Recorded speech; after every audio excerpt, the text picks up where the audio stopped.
The city woke before its people did. Boston sprawled beneath a sky the color of old concrete buildings stacked like promises nobody kept. On Beacon Hill, where cobblestones cost more than most men earned in a year, the Hart Mansion stood behind gates that locked out more than thieves. Inside those walls, silence lived like a third occupant, permanent and suffocating. Evelyn Hart opened her eyes at 4:47, 3 minutes before her alarm.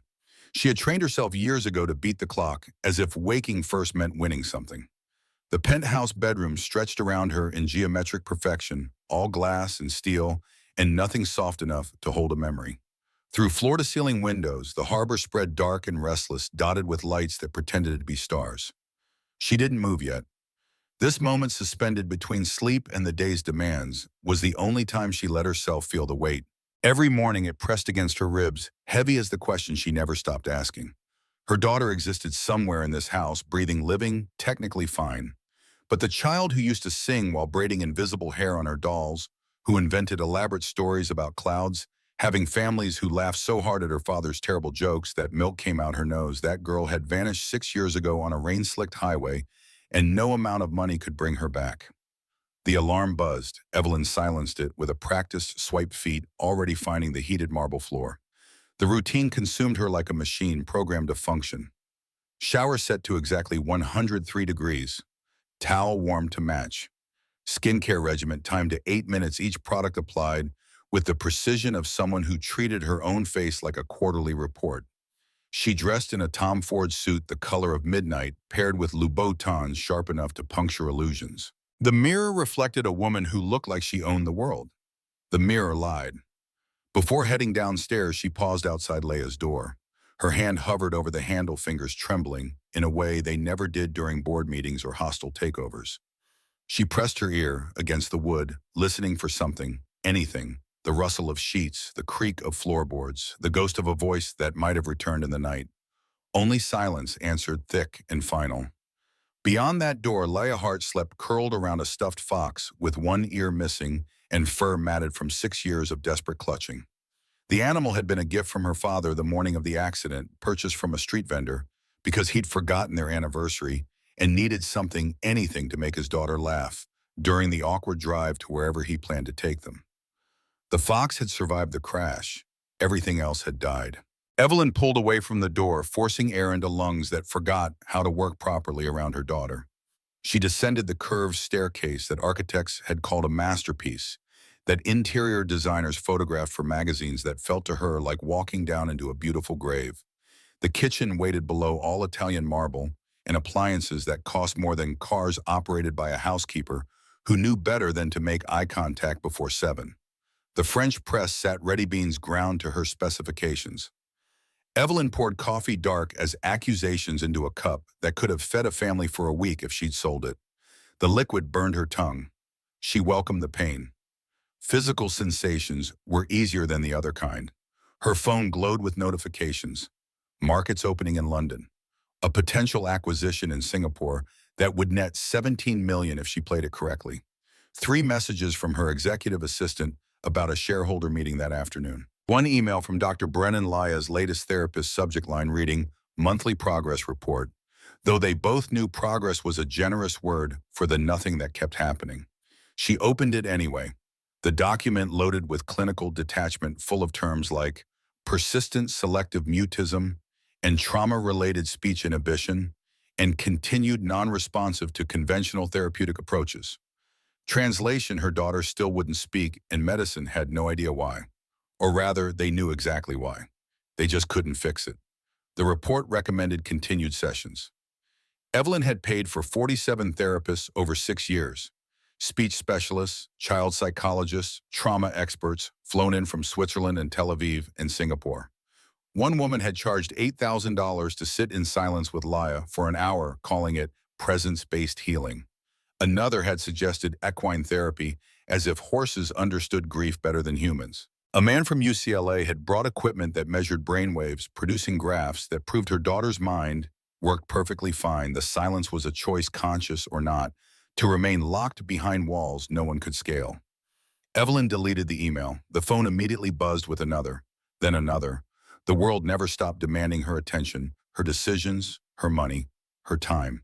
Everything except the one thing she wanted to give: the ability to hear her daughter's voice again. She moved to her home office, a room designed to intimidate. Mahogany desk positioned to force visitors to stare into backlit windows, leaving her face in shadow. Bookshelves lined with legal texts and business theory she'd never actually read, but that looked impressive during video conferences. A single photograph on the desk, the only one in the entire house, her wedding day 19 years ago, when she'd believed in things like forever. Marcus Hart smiled at her from behind glass, frozen at 32, forever young, forever gone. He'd been an architect, the kind who drew buildings nobody would ever construct, because they were too beautiful, too impractical, too expensive to exist outside imagination. She'd fallen in love with a dreamer, then spent a decade resenting him for not dreaming about mortgages and college funds and retirement portfolios. The irony crushed her. Some mornings she'd wanted him to be more practical, and death had made him permanent. The accident had been classified as unavoidable. Black ice on Route 2 visibility near zero, or another car hydroplaning across lanes. Marcus had swerved to avoid it, overcorrected, and sent their sedan spinning into a guardrail at 60 miles an hour. The investigating officer had used the word instantaneous 3 times when describing Marcus's death, as if speed made loss easier. Leia had been in the back seat, secured in a booster seat that Marcus had installed, wrong twice before finally getting it right on the 3rd try. That incorrect installation, later corrected, had saved her life. His attention to detail, finally successful, had left her an orphan of speech. Evelyn had been in Tokyo when it happened, closing a deal that would expand her commercial real estate empire into Asia. She'd received the call at 3 in the morning local time, her assistant's voice fractured by distance and disbelief. The flight home had lasted 14 hours. She'd spent them calculating funeral costs, hospital bills, the logistics of single parenthood, anything to avoid calculating the actual loss. Numbers made sense. Numbers could be managed. Grief was just another commodity to be efficiently processed. Except her daughter had stopped talking, and no spreadsheet could solve that. The markets opened. Evelyn pulled up trading screens, scanning numbers that ticked upward and downward in patterns she'd learned to read like prophecy.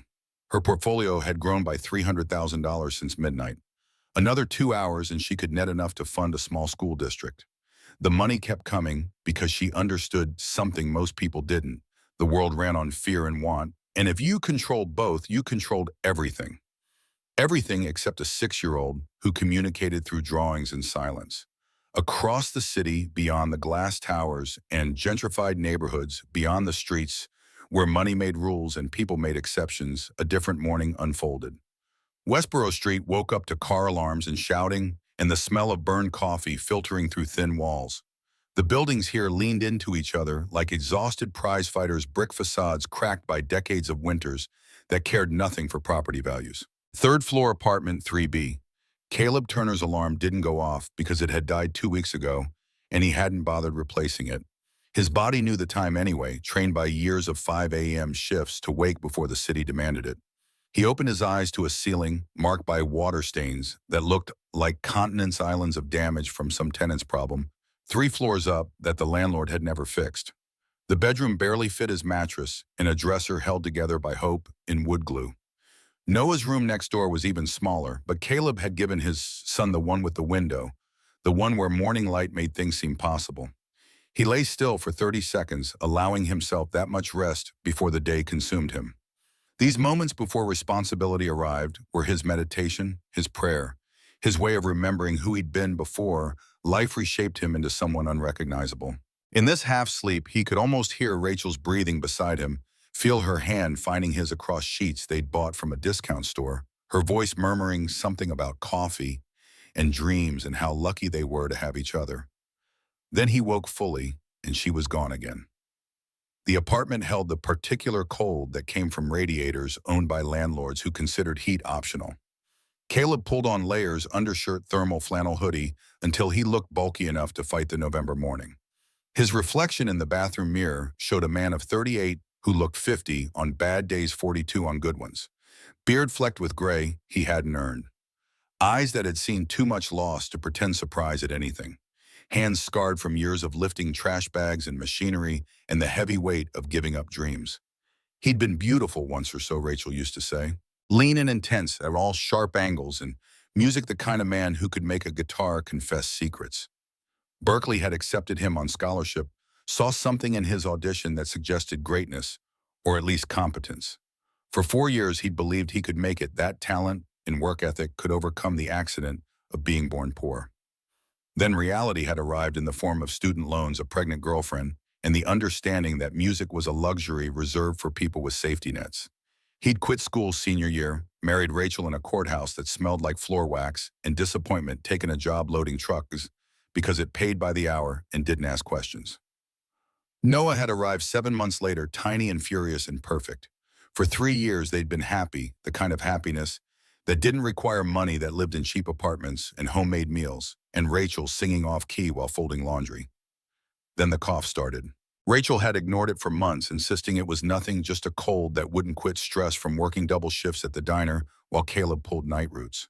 By the time they scraped together enough for a clinic visit, the cancer had advanced beyond polite adjectives. Stage 4, the doctor had said, voice careful as someone delivering a package that might explode. 6 months with aggressive treatment, 3 without. They'd tried the treatment, sold everything worth selling, and plenty that wasn't. Caleb pawned his guitar first, the Martin D28. He'd saved 2 years to buy the instrument that had defined him. Then the amp, the microphone, Rachel's grandmother's ring, their wedding bands, furniture, books, anything that could be converted to cash and fed into the machine of American healthcare. Insurance covered a fraction. The rest came from their lives liquidated and transformed into chemicals pumped into Rachel's veins every Tuesday and Thursday, poison fighting poison, while Caleb held her hand and lied about how good she looked. She'd lasted 8 months. Near the end, when morphine made her honest, she'd whispered, "I'm sorry I'm costing so much." He'd broken then, the only time Noah saw his father sob, curled over his wife's hospital bed, like a man trying to physically hold someone to earth. She died on a Sunday, which felt appropriate because churches were full of people pretending death was part of a plan, that loss had meaning, that pain served some higher purpose. Caleb hadn't sung since. The kitchen smelled like the same burned coffee as every other apartment on the floor. A collective exhaustion filtered through cheap Mr. Coffee machines and chicory-stretched grounds. He started eggs and toast, moving through the routine with efficiency born from doing it alone. Noah would be up soon, stumbling out with hair pointing in 6 directions, and that sleepy smile that was all Rachel, pure light in a world designed to extinguish it. While the eggs cooked, Caleb looked out the window at Westboro Street, waking up. Mrs. Chen across the way was already hanging laundry despite the cold sheets, snapping in wind that would freeze them stiff. 2 buildings down, someone's dog barked the same neurotic rhythm it had maintained for 3 years. A truck rolled past Bass, thumping loud enough to shake windows. Music turned into a weapon against silence. This neighborhood didn't appear in tourist guides or development plans. The city had forgotten these streets existed until gentrification arrived like a slow-motion invasion. Coffee shops appearing where hardware stores used to be, rent doubling because someone decided character was valuable. Caleb had watched it happen block by block, friends displaced by people who called the aesthetic authentic while destroying everything that made it real. He'd stay as long as possible. Noah had friends here, a school where teachers knew his name, streets where he could walk without Caleb worrying he'd become a statistic. Besides, moving required money they didn't have, and energy Caleb couldn't spare. Every dollar went to rent, food, utilities, and the small savings account he added to each week, like prayer beads, hoping to build enough to send Noah to college, to give his son the future Caleb had abandoned. The bedroom door opened. Noah emerged, 12 years old and already taller than his mother, had been wearing an oversized Celtics jersey and the kind of bedhead that defied physics. He yawned loud enough to echo. Caleb smiled. "Morning, superstar." Noah grunted something that might have been language, collapsing into a kitchen chair that wobbled on an uneven leg. Caleb slid eggs and toast in front of him, watching his son's face shift from sleep to consciousness. These moments felt like witnessing a miracle, the daily resurrection of the person he loved most, proof that something good had survived all the loss. Noah ate with the efficiency of someone perpetually hungry, growing bones demanding fuel. Between bites, he flipped through a library book about space, showing Caleb pictures of nebulas and black holes and stars burning billions of miles away. Says here, light takes so long to travel that when we look at stars, we're seeing the past. Like that star might be dead already, but we won't know for 1,000 years. Caleb poured orange juice from concentrate. Heavy thoughts for breakfast. Noah shrugged, still more Rachel than him, seeing wonder where Caleb only saw distance. I think it's cool, like how mom's still in pictures even though she's gone. We see her, but it's the past. The words landed gentle but precise, finding the spaces between Caleb's ribs, where old wounds never quite healed. He'd learned to live with Noah's observations about death and memory, the way children process loss through metaphor, in science and whatever framework made it bearable. Sometimes his son was 12, sometimes he was 40. Yeah, buddy, kind of like that. Noah nodded, satisfied, returning to his book. Caleb watched him eat, memorizing details against future loss, the way his son's hair curled behind his left ear, the constellation of freckles across his nose that Rachel used to call star maps, the focused intensity he brought to everything from homework to breakfast. This boy was his country, his religion, his reason for waking up and facing another shift, lifting other people's garbage. The clock above the stove read 5:43. Time to move. Caleb packed Noah's lunch sandwich, apple chips, cookie, the same combination every day, because routine was cheaper than variety, while Noah brushed teeth and changed into school clothes. The morning proceeded in practice choreography, two people who'd learned to orbit each other without collision. At 6:15, they left the apartment, locking three separate locks because Westboro Street had its share of optimists willing to try doors. The walk to Noah's school took 12 minutes past corner stores with barred windows and murals painted by kids who'd since moved away or stayed and learned to stop dreaming. Noah talked the whole way, stories about classmates and teachers and some complicated drama involving trading cards that Caleb pretended to understand. His son's voice was music, the only kind Caleb let himself hear anymore. At the school gates, Noah paused, hitching his backpack higher. "You working the Beacon Hill route today?" Caleb nodded. "Why?" Noah grinned, mischievous. "Just don't let any rich people yell at you. You're worth like 10 of them." The words struck Caleb's chest, pride and pain mixing. "Get to class, philosopher." Noah ran off, shouting goodbyes to friends already absorbed into the ecosystem of childhood, where yesterday's arguments became today's alliances.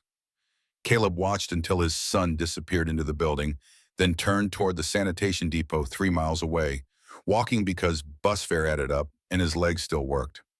The morning shift started at 7 sharp. Caleb clocked in alongside men who'd become brothers through shared misery, guys named Miguel and Deshaun and Tommy, who'd all taken this job because it was the best bad option available. The work was hard, the pay barely enough, the hours brutal, but it was steady, and steady beat gambling on dreams that had already proven false. The depot smelled like diesel and rot trucks, lined up like metallic soldiers waiting for deployment.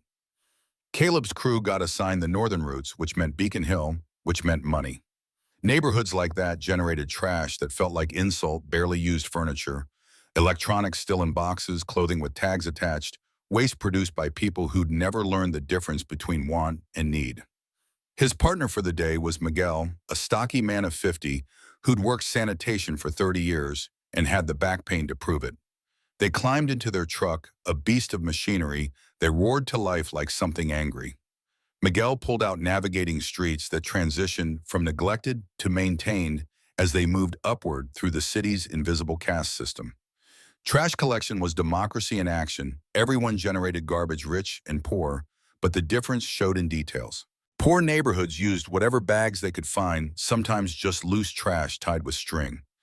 Rich neighborhoods had matching bins, organized recycling, composting systems that cost more than Miguel's monthly rent.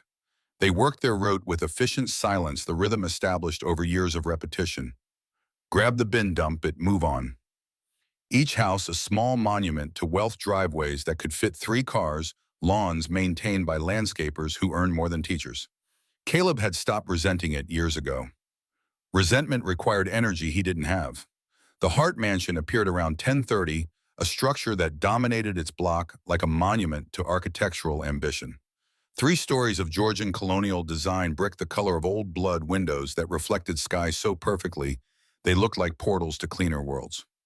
A stone wall topped with iron spikes enclosed the property gates, operated by systems that probably cost more than Caleb's education. Miguel whistled low. "Every time I see this place, I wonder what it's like inside." Caleb shrugged. "Probably lonely." They collected the bins, 4 of them, each containing trash that would have funded a week's groceries. Designer shopping bags, gourmet food containers, the remains of a lifestyle Caleb couldn't imagine. He worked mechanically, mind elsewhere, thinking about Noah's parent-teacher conference next week, the strange noise the truck had been making, whether they had enough milk at home. Then he saw her. A little girl, maybe 6 or 7, stood by the mansion's gate. She wore a white dress that looked expensive, even from 20 feet away, feet bare despite the cold hair dark and tangled like nobody had bothered to brush it. But her face held Caleb's attention, not pretty or ugly, just infinitely sad eyes, too old for someone that small. She watched him with an intensity that felt physical gaze tracking his movements, like she was memorizing something. Caleb found himself moving more carefully, aware of being observed, wanting somehow to not disappoint the strange child. He finished with the bins, loaded them back into position, all while those eyes followed him. On impulse, he waved, a small gesture, casual, the kind you'd give any kid. She didn't wave back, didn't smile, didn't move. Just watched with that ancient sorrow until Miguel honked the horn, impatient to move on. They rolled away, leaving the mansion and its silent girl behind. But something about that moment stayed with Caleb, pressing against his thoughts like a bruise he couldn't stop touching. The way she'd stood there, perfectly still, radiating a loneliness he recognized. He'd seen that look before in the mirror, in the months after Rachel died, when he had existed without quite living. The rest of the shift passed in monotony. More bins, more streets, more evidence of excess. By 3, they were done, returning to the depot with the truck's bed full of other people's discarded lives. Caleb clocked out, collected his pay stub, and began the walk home through a city that didn't care about his exhaustion. He picked up Noah from the after-school program, listened to stories about a science project on photosynthesis, stopped at the corner store for milk and bread in the cheapest pasta sauce available. Home by 5. Homework supervised while Caleb made dinner. Spaghetti, garlic bread, canned green beans, because vegetables mattered even when they came from metal containers. After dinner, after dishes, after Noah's shower, and the nightly ritual of laying out tomorrow's clothes, they sat together on the couch that sagged in the middle like a dying animal. The TV played something neither of them really watched, just background noise to make the apartment feel less empty. Noah leaned against Caleb's shoulder, small again, in these moments before sleep. Dad, yeah, bud, do you ever miss playing music? The question arrived without warning, scalpel precise. Caleb's hand stopped moving through his son's damp hair. Sometimes. Why'd you stop? How did you explain to a 12-year-old that some losses were so complete they consumed everything adjacent, that music had belonged to a version of himself that died with Rachel, that picking up a guitar now would feel like grave robbing his own past, that some doors once closed took more strength to reopen than he possessed? Got busy with other things. Life happens.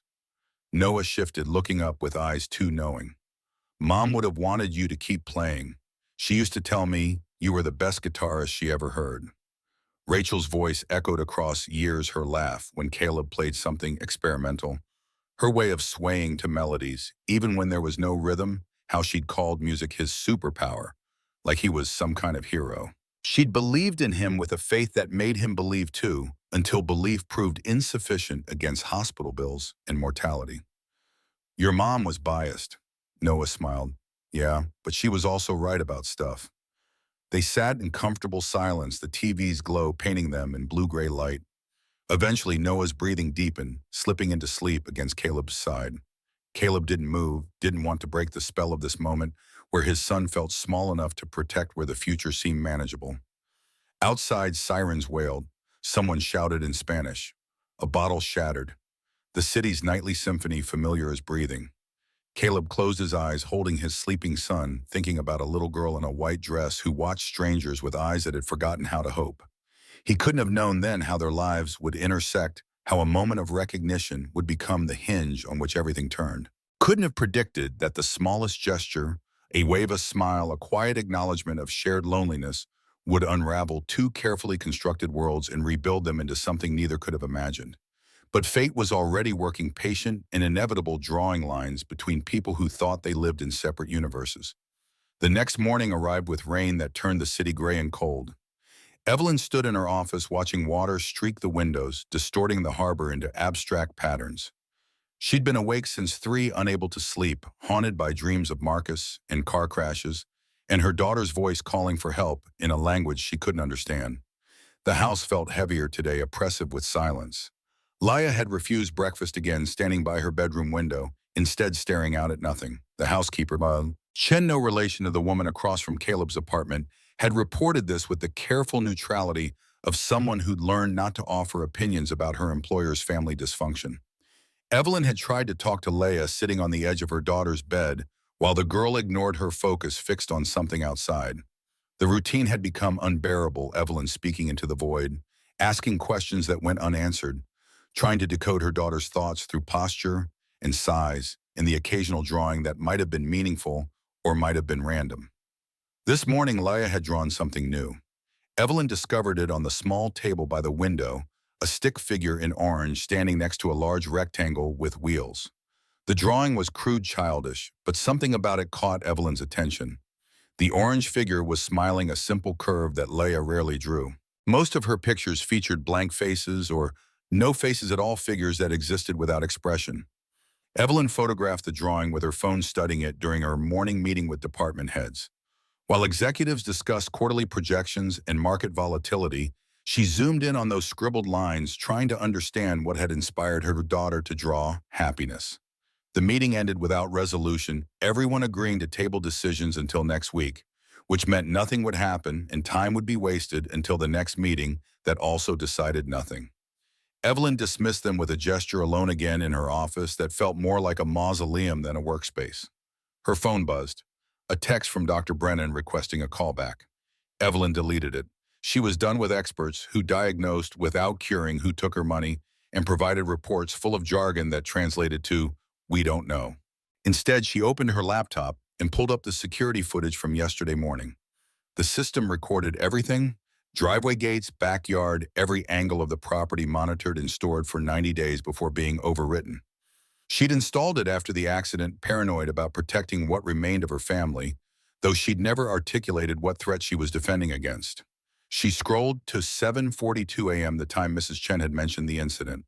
The camera covering the front gate clicked into focus, showing grainy color footage of the driveway and street beyond. For 30 seconds, nothing happened. Then a sanitation truck appeared, bright orange against gray pavement, pulling up to collect the bins. 2 men emerged. One older, stocky, moving with the careful slowness of someone whose body had started to fail. The other younger, lean, black, wearing an orange vest over layered clothing. They worked efficiently, practiced lifting bins that probably weighed more than Evelyn could manage. Then Laya entered the frame. Evelyn's breath caught. Her daughter appeared from the left, walking barefoot down the driveway with that strange floating gait she'd developed since the accident, like she wasn't quite convinced the ground was solid. The white nightgown she'd worn made her look ghostly and substantial. She moved toward the gate, stopping 10 feet away, and simply stood there. The younger worker, Caleb, according to the company invoice Evelyn had pulled up, noticed her first. He paused, bin half lifted, and looked at the girl. For a moment, neither moved. Then he did something Evelyn didn't expect. He waved. A simple gesture, hand raised, gentle, as you'd greet a frightened animal. And Laya, her daughter, who barely reacted to anything anymore, who treated human interaction like a burden to be endured, tilted her head with what could only be described as curiosity. Evelyn watched the footage 3 more times, trying to understand what she was seeing. Leia didn't wave back, didn't smile, but something in her posture changed.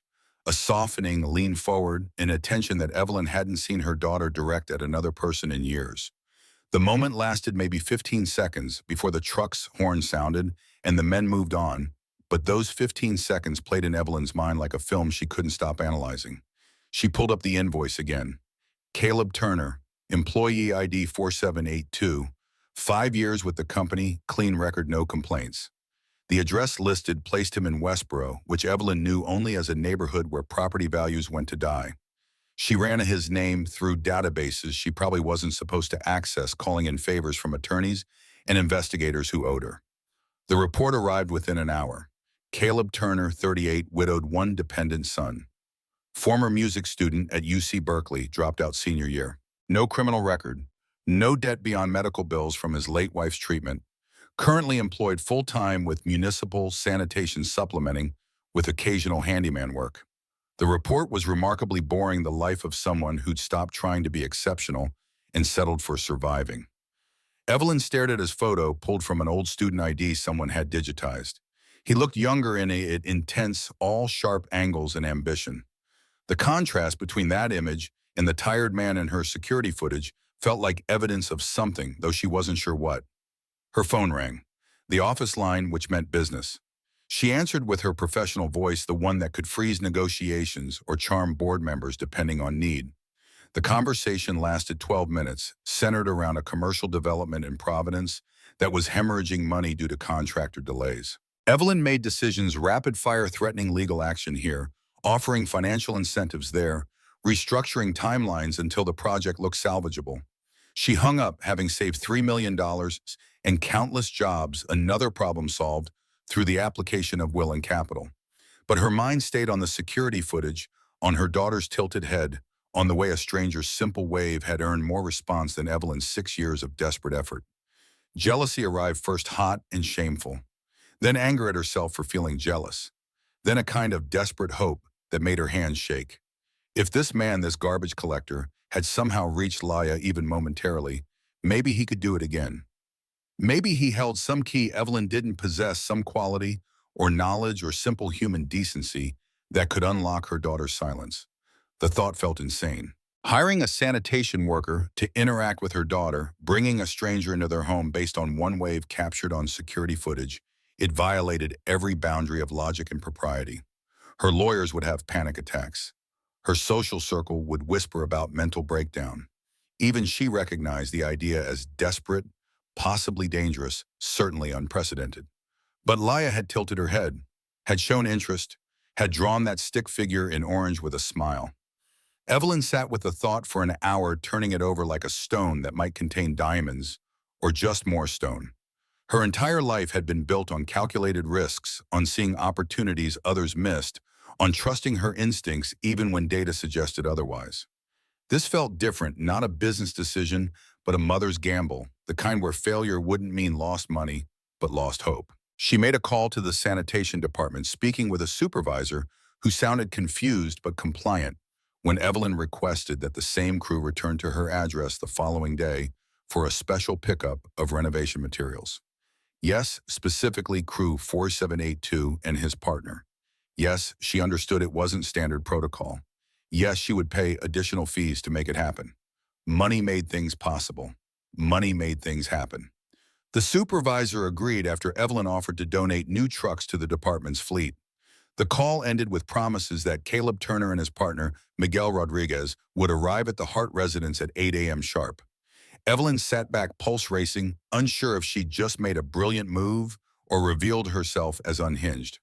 The line between the two had always been thin: success and madness, separated by outcome rather than method. She'd know tomorrow which side this decision fell on. That evening, Leah stood at her bedroom window longer than usual, face pressed against the glass, hard enough to leave fog halos with each breath. She'd refused dinner, entirely unusual, even for her inconsistent eating habits. Mrs. Chen reported finding the girl in the same position 3 different times, watching the street like she expected something. Evelyn climbed the stairs with legs that felt too heavy, reaching Laya's door and pausing before entering. She found her daughter exactly as described, forehead against the window, hands splayed on either side, like she was trying to push through the glass into the world beyond. Evelyn knelt beside her, following Laya's gaze out to the empty street below. "What are you looking for, baby?" Laya didn't respond, didn't even acknowledge her mother's presence. But her breath quickened slightly, and her fingers pressed harder against the glass, and Evelyn realized with a certainty that her daughter was waiting for tomorrow, for the garbage truck, for another glimpse of the man who'd waved. She wrapped an arm around Laya's shoulders, feeling how thin her daughter had become, all angles and fragility. "He'll come back," Evelyn whispered, making a promise she had no authority to make. "I made sure of it." Leia leaned into the touch just slightly, just enough to be noticed. It was more contact than they'd shared in weeks. Evelyn held her breath, terrified of breaking the spell, her arm around her daughter, feeling like holding something wild that might bolt any second. They stayed like that for 20 minutes, mother and daughter at the window, waiting for a tomorrow that felt heavy with possibility or disaster or both. When Leia finally moved, heading to bed without dinner or protest, Evelyn stood alone in the darkened room, staring at the street below, and wondering what the hell she'd set in motion. In Westboro, Caleb sat at his kitchen table, long after Noah had gone to bed, a mug of coffee gone cold between his hands. He'd been thinking about the girl all day, unable to shake the image of her standing by that gate barefoot and sad and watching him like he mattered. There had been something in her eyes, a recognition that felt personal, despite them being strangers. He'd seen that look before in the mirror, during the worst months after Rachel died, when the world had continued spinning, despite feeling like it should have stopped, out of respect. When every morning required a conscious decision to keep breathing, keep moving, keep pretending life had purpose. That girl carried that weight, and she was maybe 7 years old, which felt like evidence that the universe was crueler than he'd previously calculated. Caleb pushed the cold coffee away, moving to the corner where his guitar case gathered dust. He hadn't opened it in 4 years, couldn't remember the last time he'd even touched it. The case was battered, covered in stickers from gigs he'd played in another lifetime, when he'd believed music could be a career instead of a hobby for people with trust funds. His hand hovered over the latches. Part of him wanted to open it to see if the instrument still held its shape or if neglect had warped the wood beyond repair. Another part feared what opening that case would mean, the memories it would release, the versions of himself he'd have to confront. He left it closed. Tomorrow was another shift, another route, another day of collecting trash and trying to make enough money to keep Noah fed and housed, and believing in futures that Caleb no longer trusted. The girl in the white dress was none of his business, just another face in a city full of people dealing with a private grief. He'd waved. She'd watched. That was the extent of their connection, and that's where it would end. Except it wouldn't. Because Evelyn Hart had already set things in motion, had already pulled strings and made calls and arranged for their lives to intersect again. And Caleb, carrying his own losses, would show up tomorrow morning, having no idea he was about to step into a story that would demand more from him than labor. He went to bed thinking about Noah, about bills, about the truck's weird noise, and whether it would fail inspection. He didn't think about the girl because thinking about strangers' sadness was a luxury he couldn't afford when managing his own required all available energy. But in his dreams he heard music. Not his own, but Rachel's voice, humming something wordless and warm, the way she used to when folding laundry or washing dishes, or just existing in that unself-conscious way that had made loving her effortless. And in the dream, a small girl in a white dress stood in the doorway watching him play guitar, and when he looked up, she smiled. Caleb woke at 4 a.m. feeling unsettled, like he'd been running in his sleep. He lay in darkness, listening to Noah's breathing through the thin wall, trying to shake the feeling that something was about to shift, that tomorrow held more weight than a normal Wednesday should. He was right. The truck arrived at the Hart mansion at exactly 8 a.m., punctual to the minute, in a way Miguel appreciated and Caleb found suspicious. Rich people didn't usually care about specific times for trash collection, but the work order had been explicit: 8 a.m. renovation debris removal, special request. Miguel pulled up to the gates, which opened automatically this time, granting access to the circular driveway. The mansion looked even more imposing up close, the kind of building that made you aware of your own insignificance.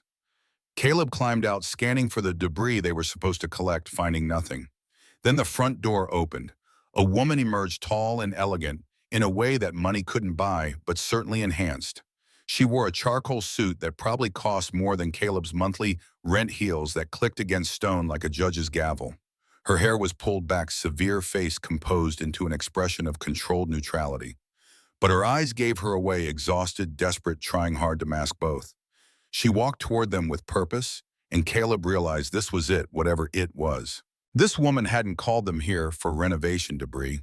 She'd called them here for a reason that had to do with the girl in the white dress, and Caleb's stomach tightened, because he suddenly understood he was about to become involved in something that couldn't end well. Miguel noticed too, shooting Caleb a worried glance that said, "Maybe we should leave," without using words. But the woman was already speaking, her voice carrying the kind of authority that came from years of being obeyed. "Mr. Turner." Caleb nodded, unsure how she knew his name, alarm bells ringing in a mind that had learned to recognize trouble. "Yes, ma'am. I'm Evelyn Hart. I need to speak with you, alone." Miguel cleared his throat. "Ma'am, we're on a schedule. I'll compensate you for your time." She pulled out her phone, tapped something, and Miguel's phone buzzed. He checked it, eyes widening at whatever amount she'd just transferred. "Please wait in the truck." Miguel looked at Caleb, who nodded slightly. His partner retreated, leaving Caleb standing before this woman who radiated controlled desperation.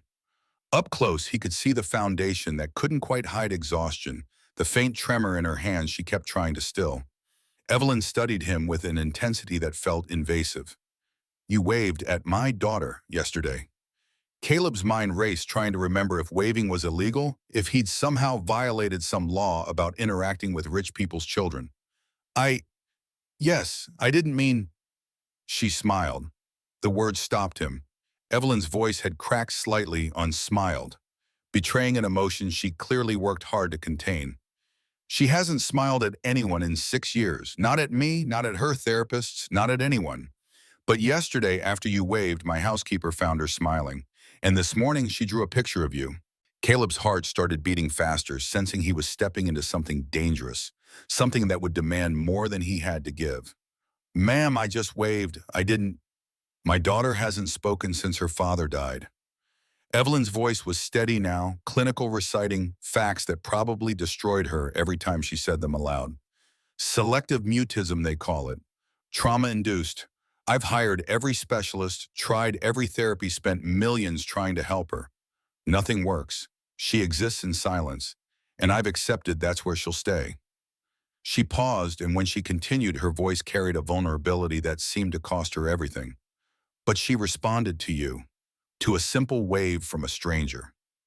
And I need to understand why." Caleb stepped back, shaking his head.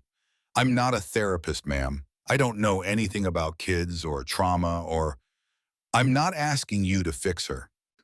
Evelyn's eyes held his, and he saw desperation there that reminded him of himself in hospital hallways begging doctors to save Rachel, willing to promise anything for more time. "I'm asking you to wave again, to let her see that you're real, that you didn't disappear. That's all. Just be present." Every instinct told Caleb to refuse to get back in the truck and drive away from this woman's pain because he barely managed his own. He thought about Noah, about maintaining boundaries between work and life, about how helping strangers had a way of consuming you until you forgot to save yourself. But he also thought about the girl's eyes, about that ancient sadness in someone too young to carry it, about how he'd recognize that particular grief anywhere because it lived in his own mirror. "I don't think this is a good idea," he said quietly. "Neither do I." Evelyn's honesty surprised him. "But I'm out of ideas, and she's waiting by the window right now watching for your truck. I can't bear to let her down again." The words hit Caleb's chest like a thrown stone, precise and painful. He looked up at the mansion, scanning the second-floor windows, finding one where a small figure stood pressed against the glass. Even from this distance, he could see her watching, waiting, hoping for something only he could provide by simply existing. He thought about his own son, about what he'd do if Noah was locked in silence, about the lengths he'd go to reach him. He thought about Rachel's voice in his dreams, humming something wordless, and about how sometimes the smallest gestures carried more weight than grand plans. Against every rational thought, he heard himself say, "Okay." Relief broke across Evelyn's face, quick and unguarded, before she reassembled her composure. "Thank you, I don't— Thank you." She led him to a position visible from the window where her daughter watched. Caleb felt absurd. A garbage collector being choreographed by a millionaire to wave at a traumatized child. The whole situation surreal and slightly desperate. But he'd agreed, and backing out now felt like betraying something. He looked up at the window. Leia stared down at him, face pressed to the glass, eyes wide and impossibly sad. For a moment, they simply regarded each other, stranger and stranger, connected by nothing but mutual recognition of grief's particular shape. Then Caleb raised his hand. A wave simple as yesterday, carrying no promise except acknowledgement. He saw her hand lift slightly, fingers spreading against the window's interior, not quite waving back, but wanting to, almost trying. And in that gesture, in that small movement toward connection, something shifted. Caleb felt it like a physical thing, a responsibility settling onto his shoulders whether he wanted it or not. He'd become visible to this child, had allowed himself to be seen, and now he couldn't unexist from her world. Evelyn watched from beside him, barely breathing. "She's trying," she whispered, voice raw with hope and fear mixing into something unnameable. "She's actually trying." Caleb lowered his hands, suddenly exhausted by the emotional weight of the moment. "What now?" "I don't know." Evelyn turned to him, and her expression carried the same fear he'd felt in hospital waiting rooms, the terror of hoping when hope had already failed too many times. Would you, could you come back? Not every day, but sometimes let her see you're consistent, that you don't disappear. Every part of Caleb's mind screamed a refusal. This wasn't his responsibility. He had his own son to worry about, his own life, to manage his own losses, to process without taking on a stranger's. Getting involved in this family's trauma would complicate his life in ways he couldn't afford. But he looked up at the window again, at the girl whose hand still pressed against the glass, and he remembered something Rachel used to say: "We're all just walking each other home, baby. Sometimes you carry, sometimes you're carried." "I work this route Wednesdays and Saturdays," he said slowly. "I can't promise anything except showing up. That's more than anyone's offered in 6 years."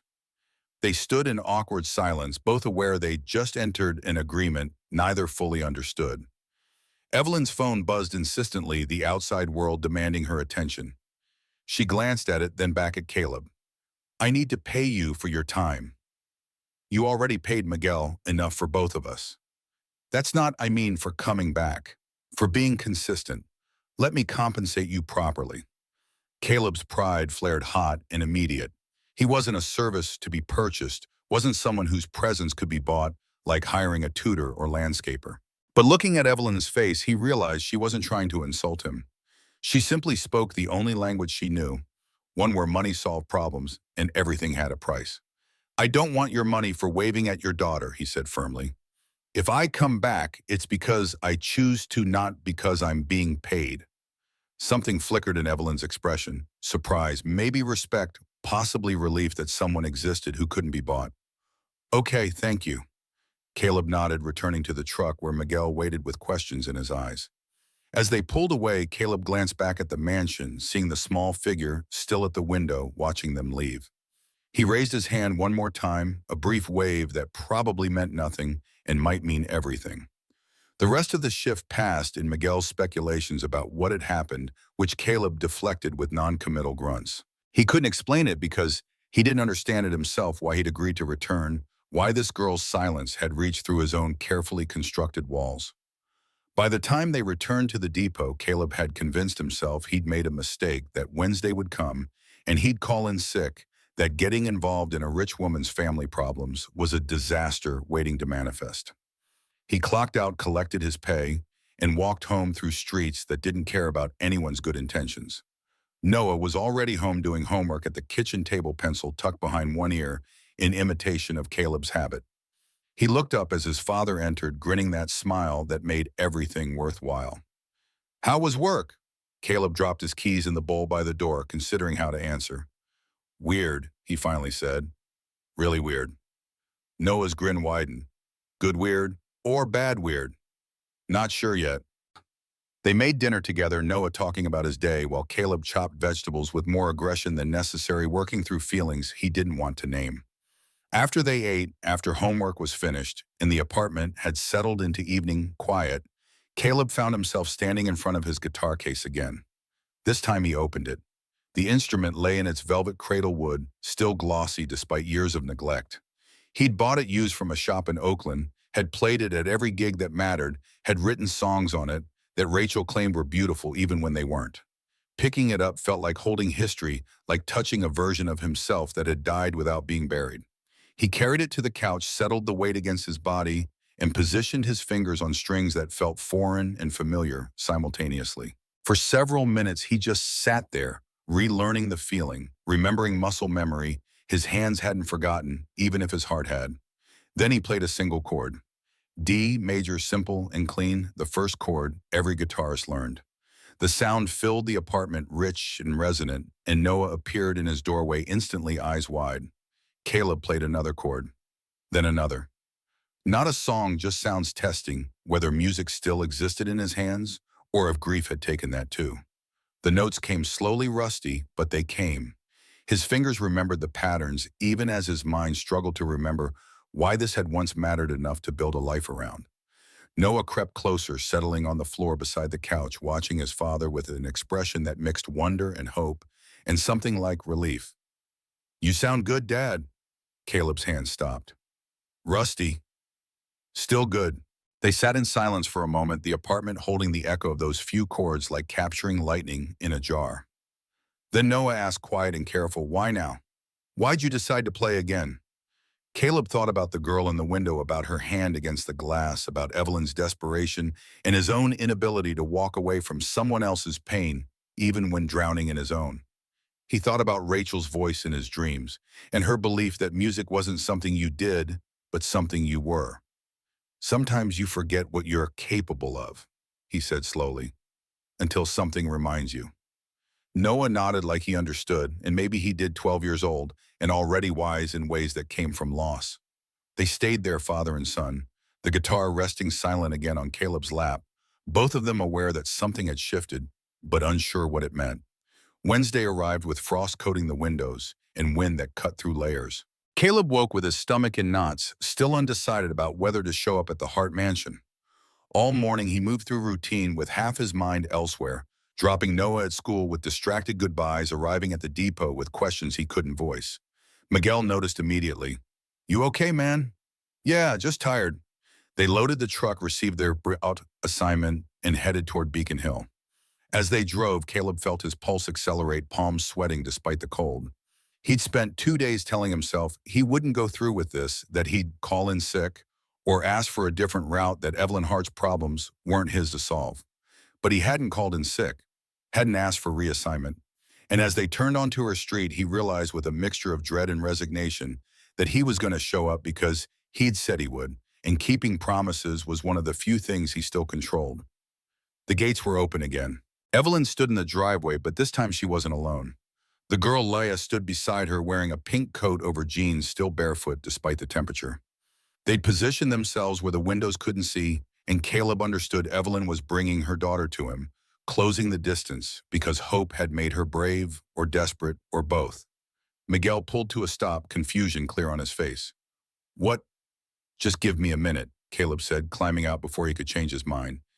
He approached slowly, aware that this was insane, that nothing about the situation was normal or advisable. Evelyn watched him with barely contained anxiety, one hand resting on her daughter's shoulder in a gesture that looked more like anchoring than comfort. Caleb stopped 10 feet away, maintaining distance because crowding felt wrong. Up close, Laya looked even smaller than from afar, fragile as spun glass. Her eyes were dark brown, ringed with lashes too long for someone that young. She studied him with that same intense focus, like memorizing a face she'd need to recall later. For a long moment, nobody spoke. The morning held its breath, frost glittering on perfectly maintained grass, the city's distant hum muffled by cold. Then Caleb did the only thing that made sense to him. He knelt, bringing himself to her eye level, and smiled. Not a big smile, not performative or trying too hard, just a simple acknowledgement of her existence. "Hi." Laya's eyes widened slightly. Her mouth opened, closed, opened again. No sound emerged, but her lips formed a shape that might have been high if voice had been attached. Evelyn's breath caught audibly. Caleb saw her hand tighten on her daughter's shoulder, knuckleball, white with the effort of staying still, of not interrupting whatever was happening. Caleb reached slowly into his vest pocket, pulling out a piece of sidewalk chalk he'd bought at the dollar store on impulse, unsure why, except some instinct said it might matter. He held it out, not moving closer, letting Leia decide whether to accept. She stared at the chalk, blue, cheap, nothing special, like he'd offered her the world. Then, moving with the hesitant care of someone approaching a wild animal, she stepped forward. Her hand extended, tiny fingers wrapping around the chalk, careful not to touch his hand in the transfer. She stepped back immediately, clutching her prize, and for the first time since Caleb had seen her, she smiled. A small thing, barely there, but unmistakable. Real. Evelyn made a sound somewhere between a laugh and a sob, quickly muffled, behind her hand.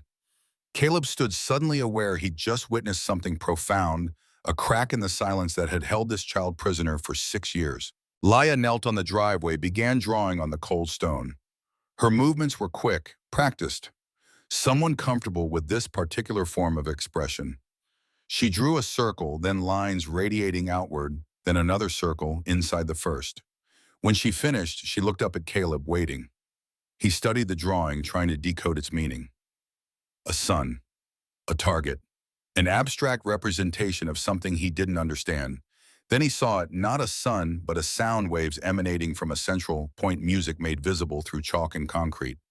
Sound, he said quietly. You're drawing sound.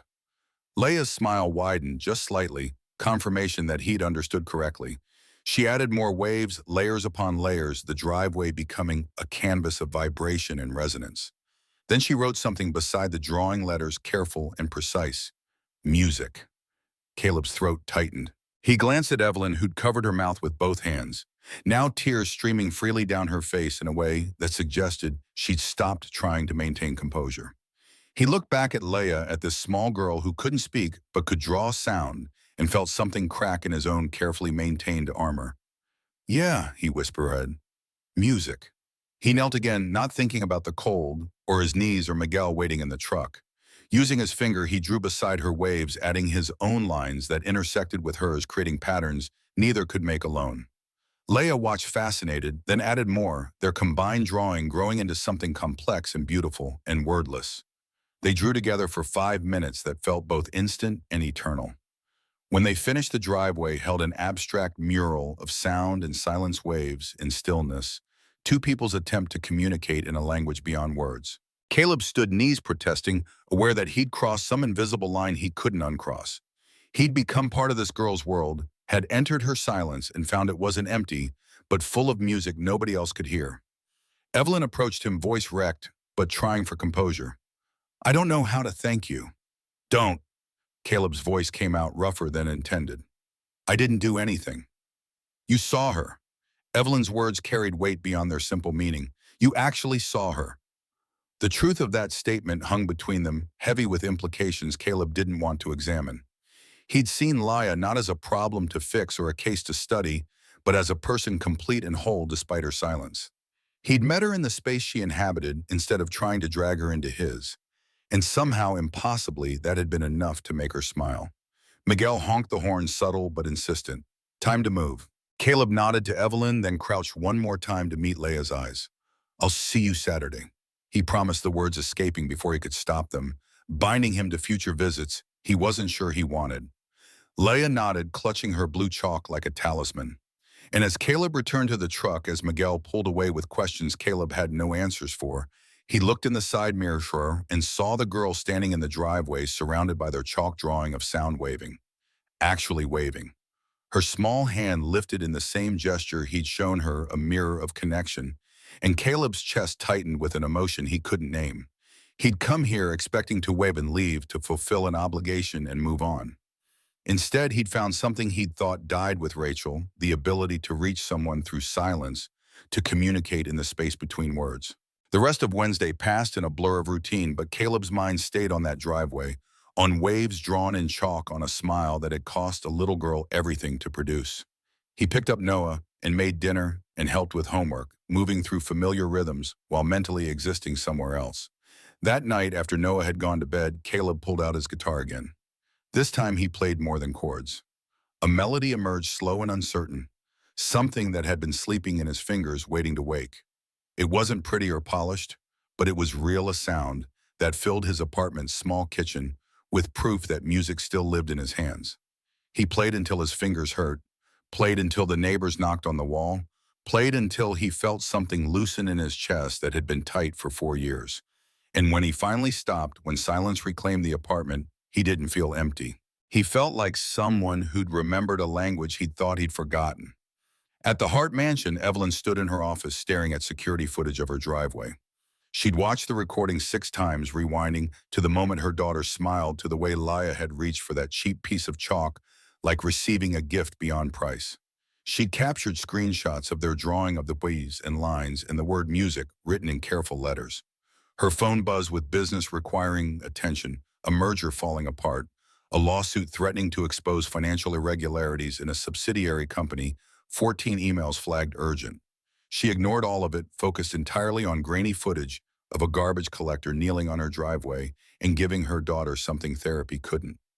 A knock on her office door pulled her attention. Mrs. Chen entered, carrying tea and news. Miss Leia ate dinner, ma'am. Everything on her plate. Evelyn felt tears threaten again. Leia rarely finished meals, picking at food with the disinterest of someone for whom eating was merely biological necessity. All of it. All of it. and she asked for seconds. The words asked for hung in the air, significant. Laya didn't ask for things, didn't communicate wants or needs through conventional means. She pointed sometimes or placed items in people's hands, but asking implied a level of engagement she'd lost after the accident. How did she ask? Mrs. Chen smiled. She drew a plate with food on it and pointed to the kitchen. Clear as speaking. Evelyn pressed her hands against her desk, needing the solid wood to ground her. In one day, her daughter had smiled, waved, and asked for food. Three miracles that shouldn't have been miracles, that should have been normal behaviors for a 6-year-old, but that felt like watching the dead return to life. And all of it because a stranger had knelt on cold stone and drawn waves beside her daughters, had seen silence as something other than deficit. Evelyn pulled up the employee file again, studying Caleb Turner's information with the focus she usually reserved for potential acquisitions. 38 years old, widowed, a son, former musician, currently collecting garbage for barely above minimum wage.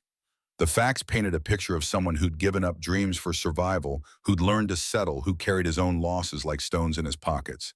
She recognized herself in that description more than she wanted to admit. Her phone rang the office line, not her cell, which meant serious business. She answered with mechanical politeness, negotiating a crisis that required her to threaten lawyers and promise funds and generally wield power like a weapon. 20 minutes later, she'd solved another problem, saved another deal, proven again that money and will could conquer most obstacles. But as she ended the call, she found herself staring at footage of her driveway, at proof that some obstacles required different tools. She'd spent 6 years trying to buy her daughter's voice back, hiring experts, and funding research and attacking silence like an enemy to be defeated through superior resources. And a garbage collector had made more progress with a wave and a piece of chalk than she'd managed with millions. The humiliation should have stung. Instead, it felt like relief, like permission to stop performing competence she didn't possess, to admit that power had limits and some problems couldn't be solved alone. She'd built her entire life on self-sufficiency, on being the person who fixed things, who made things happen through sheer force of determination. But Laya needed something else. Needed someone who understood silence from the inside, who'd lived with loss and found ways to survive without pretending it didn't hurt. Needed someone who didn't treat her mutism as a problem requiring solution, but as a language requiring translation. Evelyn sat in her office until midnight, watching footage and thinking about strangers who became essential in an instant, about how the smallest gestures could carry weight that moved mountains. Somewhere in her mansion, Leia slept clutching blue chalk, dreaming of waves and sound, and a man who'd knelt in the cold to meet her where she lived. And in Westboro, Caleb lay awake in his small bedroom, guitar resting against the wall, wondering what the hell he'd gotten himself into and why part of him was already counting hours until Saturday.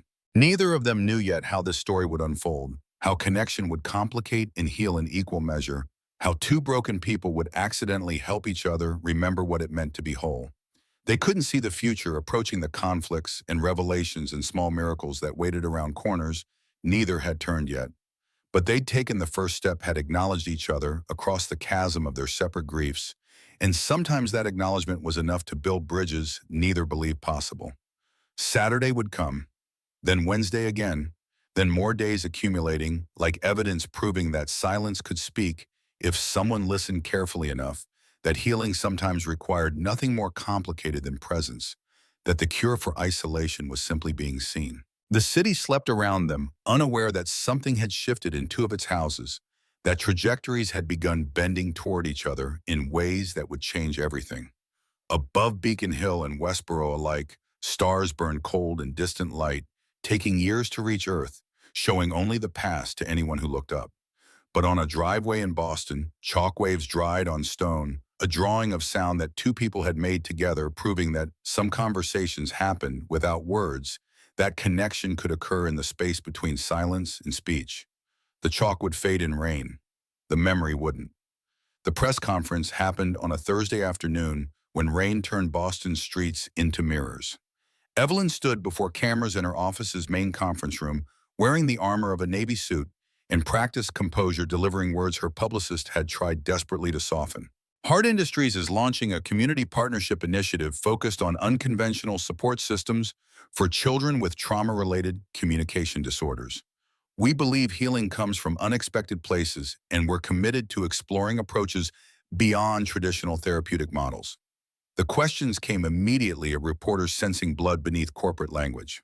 Is this related to your daughter's condition? Are you confirming rumors about a sanitation worker's involvement? How does the board feel about mixing personal matters with company initiatives? Evelyn answered each with precision, neither confirming nor denying specifics, but making clear through tone and word choice that she refused to be ashamed. By the time she finished, the story had transformed from gossip to philanthropy, from weakness to innovation. The coverage would still hurt, still expose her private life to public judgment, but on her terms. Martin Chambers called within an hour, voice tight with controlled rage. You should have consulted the board before making public statements that affect company image. I'm majority shareholder. I don't need permission to announce charitable initiatives. This isn't charity, Evelyn. This is you weaponizing company resources to legitimize a questionable parenting decision. The board won't stand for it. She'd expected this, had prepared for it with her attorney present for the call. The board can call an emergency vote if they feel my leadership is compromised. But I should warn you, forcing that vote might reveal how much support you actually lack. The threat hung between them. Martin possessed influence but not control, allies but not loyalty. Evelyn had spent years building relationships, proving competence, delivering results that made people rich. A single unconventional choice wouldn't erase that foundation unless they wanted it to, unless they'd already been looking for an excuse. Martin's silence stretched before he spoke again, voice dropping to something almost genuine. I'm trying to help you. These optics, this situation with your daughter and some worker, it makes you look desperate, unstable. Is it really worth risking everything you've built? The question carried weight because it was fair. Evelyn had constructed her life with meticulous care, every piece positioned to support the structure above it. Introducing chaos, now admitting vulnerability publicly, it threatened to topple decades of careful architecture. Yes, she said simply, it's worth it. She ended the call before he could respond, before doubt could undermine certainty. Her hands shook slightly as she set down the phone, adrenaline and fear mixing into something that felt like standing at the edge of a cliff and choosing to jump. Jennifer appeared in the doorway, tablet in hand. The coverage is already going viral. Mostly positive, but there's a contingent calling it performative wokeness. And someone leaked to the Globe about the board's concerns. Evelyn nodded, unsurprised. Let them leak. Transparency works better than control right now. That's a significant shift in strategy for you. I'm trying something new. Honesty. Jennifer's expression suggested she thought her boss had lost her mind, but was too professional to say so. She retreated, leaving Evelyn alone with screens showing her face across news sites and social media, her private choices becoming public commodity. Her phone buzzed with a text from an unknown number.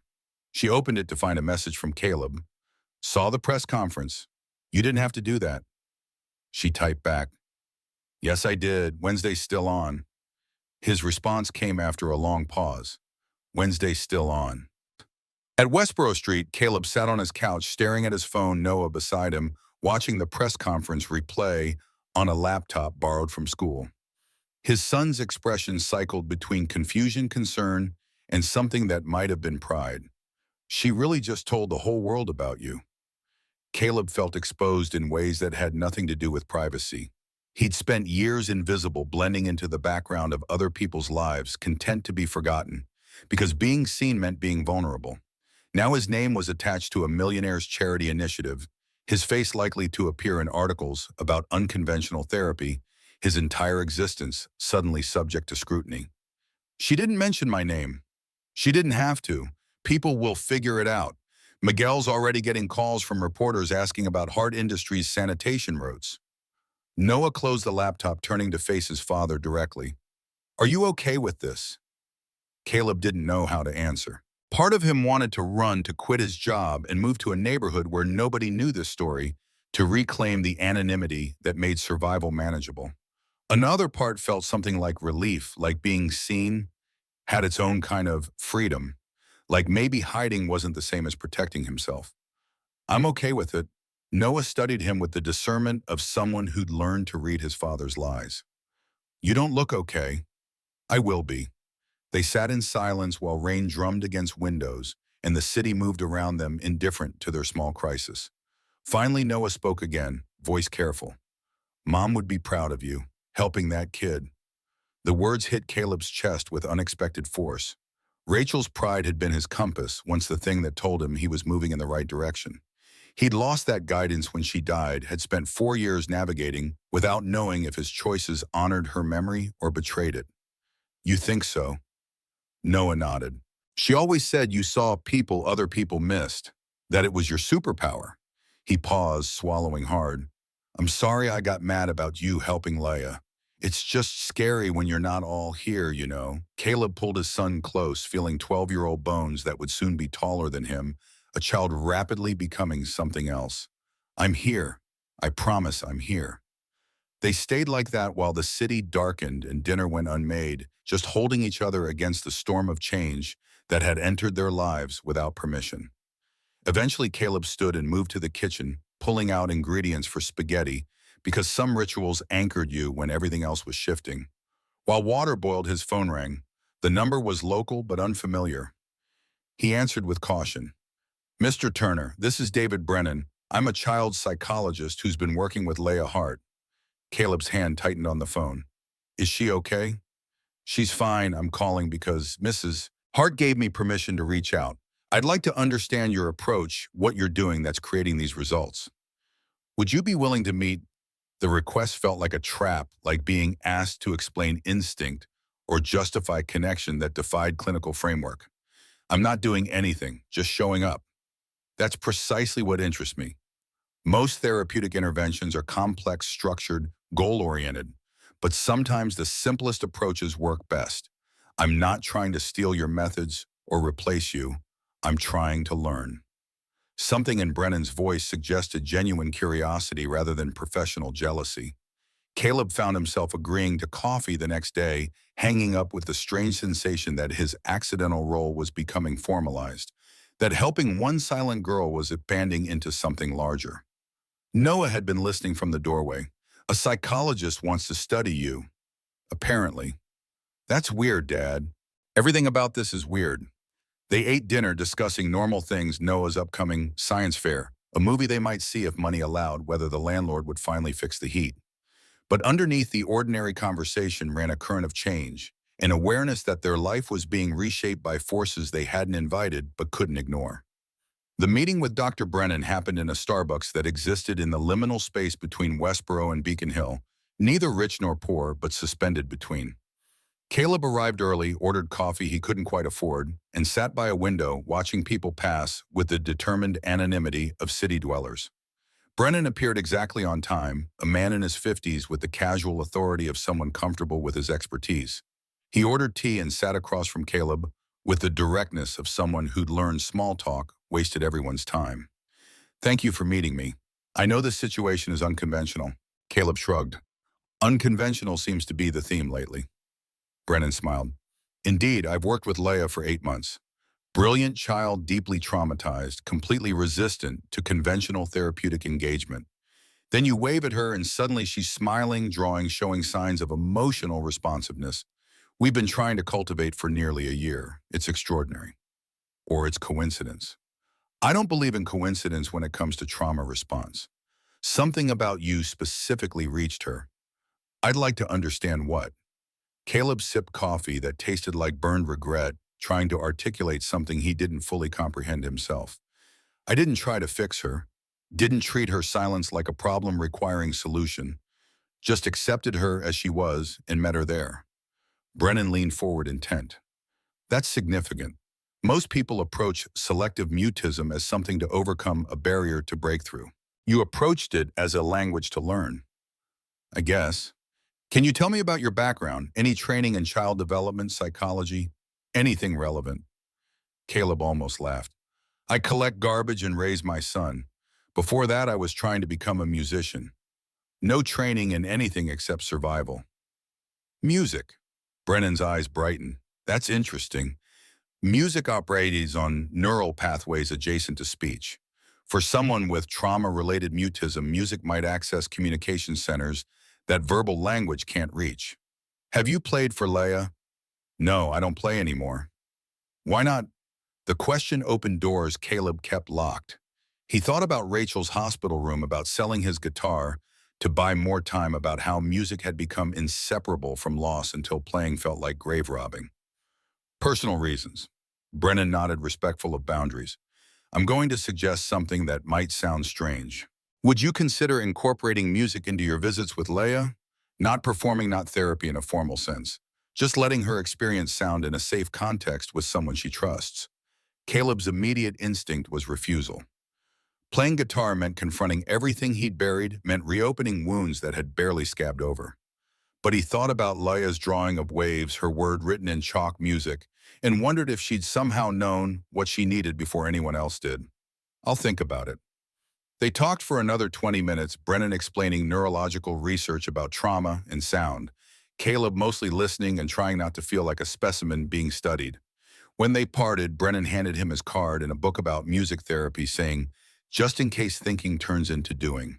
Caleb walked home through streets that knew him, past corner stores, where clerks called him by name, past buildings where every third window held someone who'd helped him survive Rachel's death.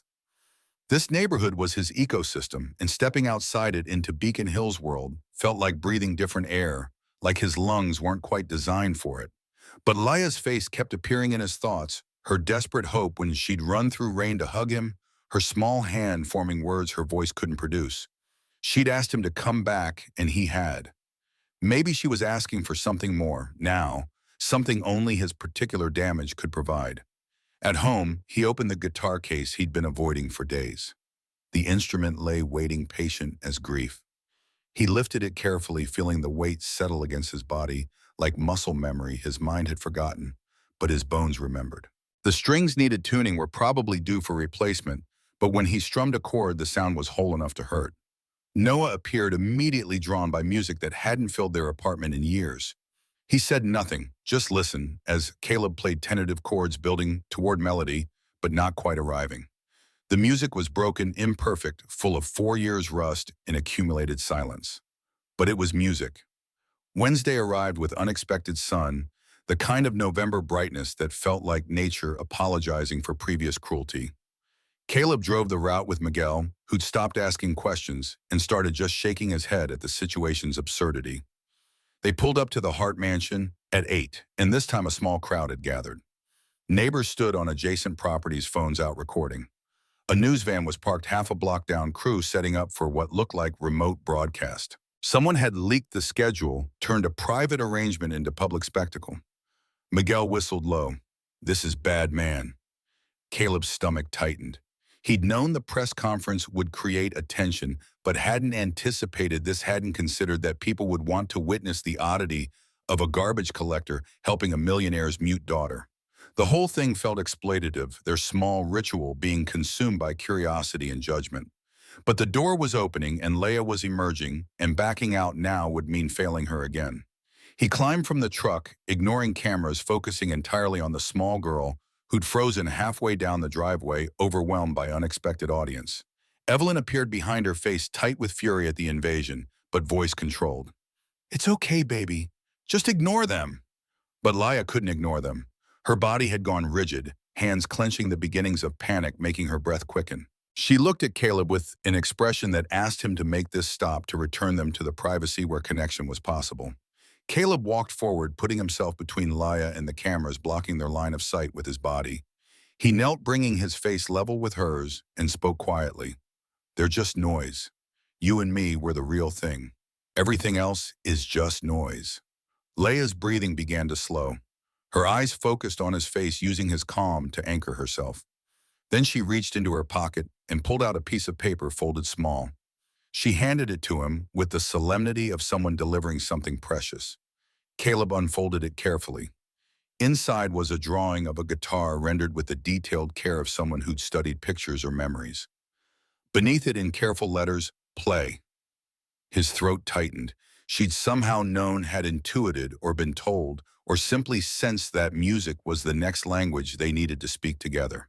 The request felt like being seen, completely like she understood that playing would cost him something and was asking anyway. He looked at Evelyn, who seemed surprised by her daughter's request. Did you tell her about the guitar? No, Dr. Brennan must have mentioned it during their session.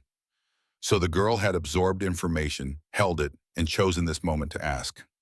Caleb felt the weight of the request, the way it demanded more than showing up, more than waving or drawing or simple presence. She was asking him to be vulnerable, to share the part of himself he'd protected most fiercely. He folded the paper back, slipping it into his pocket. Saturday. I'll bring the guitar. Saturday. Leia's face transformed, smile breaking across her features like sunrise. She reached forward, wrapping small arms around his neck in a hug that nearly unbalanced them both. Over her shoulder, Caleb saw cameras capturing the moment, turning intimacy into content, and felt violated and exposed. But Leia's joy was real, untouched by spectators, and that mattered more than privacy. He hugged her back, then stood helping her to her feet. They spent 20 minutes drawing chalk waves while neighbors watched and cameras recorded, and the weirdness of their situation became entertainment for people who'd never know what any of it actually meant. When Caleb left, climbing back into the truck beside Miguel's resigned expression, he felt like he'd crossed another threshold he couldn't uncross. He'd promised to play, which meant confronting ghosts he'd been running from, which meant letting Leia into rooms of himself he'd kept locked even from Noah. The rest of the week passed in mounting anxiety. Caleb practiced at night after Noah slept, relearning finger positions and chord progressions, building calluses that had softened over years of neglect. The music came back slowly, imperfectly, full of mistakes and hesitations. But it came. Thursday evening, there was a knock at their door. Caleb opened it to find a delivery person holding a package marked "Fragile." Inside was a new set of guitar strings, expensive ones, the kind Caleb used to dream about affording, and a note, "For Saturday, thank you. E." Noah peered over his father's shoulder at the strings. "She sent you a gift." Apparently. That's nice, I guess. But Caleb heard the uncertainty in his son's voice, the unspoken concern that this arrangement was becoming more complex, more demanding, more likely to consume the energy Noah depended on. He made a mental note to do something special with his son this weekend to prove that helping Leia didn't mean abandoning his own family. Friday brought an unexpected visitor. Frank Morrison appeared at the depot during lunch break, pulling Caleb aside with the expression of someone delivering news nobody wanted to hear.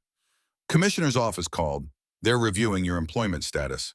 Caleb's stomach dropped. "Why, well, because you've become a PR issue. The news coverage, the connection to hard industries, questions about whether you're using city time for personal arrangements. They want to investigate whether you've violated conduct policies." "I haven't done anything wrong. I show up for my routes, do the work, follow every rule." Frank sighed. I know, but perception matters more than reality sometimes. The commissioner is under pressure from unions, worried about preferential treatment from city council members who think this makes us look incompetent from a dozen directions I don't fully understand.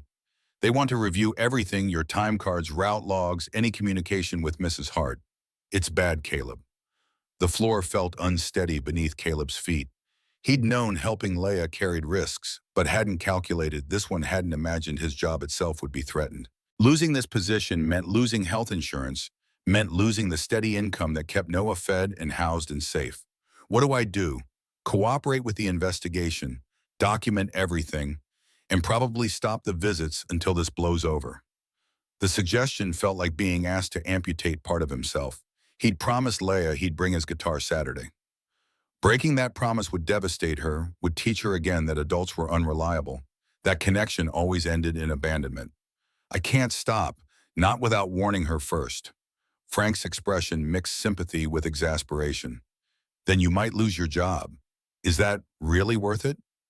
Caleb thought about Noah's college fund, about medical bills still unpaid from Rachel's treatment, about the fragile ecosystem of their life that depended on his steady employment. Weighed against one little girl's healing, the math should have been obvious. But he remembered Leia running through rain, remembered her drawing of sound, remembered the way she'd looked at him and seen someone worth trusting. How did you measure that against financial security? How did you calculate the value of being the person someone needed when they'd been failed by everyone else? "I don't know," he admitted, "but I made a promise."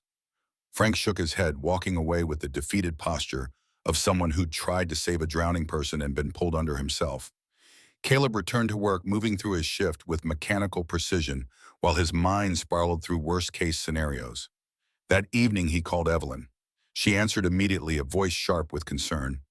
Is everything okay? My job's being investigated. They're reviewing whether I violated policies by helping Laya. Silence stretched across the line. Then Evelyn's voice came back harder than before. I'll fix this. You can't fix municipal bureaucracy. Watch me. And the line went dead. Within 2 hours, Caleb's phone exploded with calls from the commissioner's office, from his union representative from Frank Morrison, saying the investigation had been temporarily suspended pending further review. The speed suggested Evelyn had made calls to people who made other people move, that her wealth and influence had erected walls between Caleb and consequences. He should have felt grateful. Instead, he felt bought, like his choices were being managed by someone with resources he couldn't match, like he was becoming another problem she solved through application of money and power. But Saturday was still happening. His job was still intact for now, and he'd made a promise to a little girl who'd had too many promises broken already. Saturday morning arrived, cold and clear air sharp enough to hurt. Caleb dressed carefully, as if attending an important audition rather than meeting a 6-year-old. He packed his guitar in its case, the new strings Evelyn sent vibrating slightly with each movement. Noah appeared in the doorway as Caleb was leaving. You nervous, terrified. You're going to be great. The simple faith in his son's voice steadied him. Caleb pulled Noah into a hug, holding tight, trying to download 4 years of love into a single embrace. I'll be back by noon. Pizza for lunch. Extra cheese. The drive to Beacon Hill felt longer than usual, time stretching around anxiety. When he pulled up to the mansion, he was relieved to see no news vans, no gathered neighbors, just the empty driveway where chalk waves from previous visits had faded to ghost lines.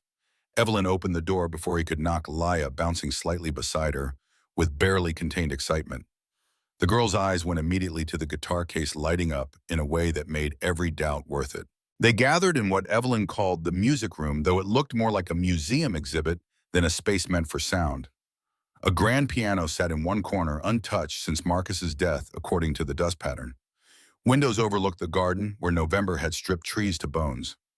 Caleb set the case down, carefully opening it, while Leia watched with the intensity of someone witnessing a magic trick. The guitar emerged, wood catching light strings gleaming with their newness. He settled into a chair that probably cost more than his monthly rent, positioning the instrument against his body. His hands shook slightly. He looked at Leia, at her face so full of hope and trust, and felt the weight of what this moment meant. Not just playing music again, but doing it for someone who believed he could, who saw past the garbage collector to the musician he had buried. He played a single note. Let it ring out, filling the space with something pure. Leia's eyes widened, and she moved closer, drawn by sound the way moths approach light. Then he began to play. Not a song, not yet, just notes building on notes, finding their way back to melody. His fingers remembered patterns his mind had forgotten, muscle memory overriding years of silence. The music was hesitant at first, full of pauses and corrections, but it was real. Laya sat on the floor in front of him, completely still, absorbing sound through her entire body. Her hand reached toward the gate, and Caleb nodded permission. She touched the body of the instrument, gently feeling vibration travel from strings through wood into her palm. Her mouth opened, closed, opened again. And then, soft as breath, she hummed. Not words, not even a clear melody. Just sound, her voice joining his guitar in the most tentative duet. The first vocalization she'd made in 6 years. Evelyn, standing in the doorway, collapsed against the frame, hand over her mouth to muffle sobs. But Caleb kept playing, not wanting to break the spell, and Leia kept humming, exploring her voice like discovering a new limb that had been there all along. They played together for 10 minutes that felt infinite, creating something that wasn't quite music but wasn't quite silence either. Something in between, where communication happened beyond language, where two damaged people met in the space grief had carved inside them. When Caleb stopped letting the final note fade, Leia looked up at him with tears streaming down her face. Then she whispered, voice raw from disuse but unmistakable. Thank you. 2 words, clear and deliberate and real. Evelyn fell to her knees, all composure shattered openly, weeping. Caleb felt his own eyes burn, felt 6 years of someone else's pain suddenly transform into hope so sharp it hurt to hold. Leia crawled into her mother's lap, and they held each other while crying and laughing, mixed into sounds that had no name but meant everything. Caleb set down his guitar, carefully overwhelmed by what he'd just witnessed, by the power of simply showing up and being willing to share broken pieces of himself. He left them there, mother and daughter, finally connected through the breakthrough they'd been chasing for years. Walking to his truck, guitar case in hand, he felt something fundamental had shifted. He wasn't just helping anymore. He'd become essential to this family's healing, and they to his. The responsibility terrified him.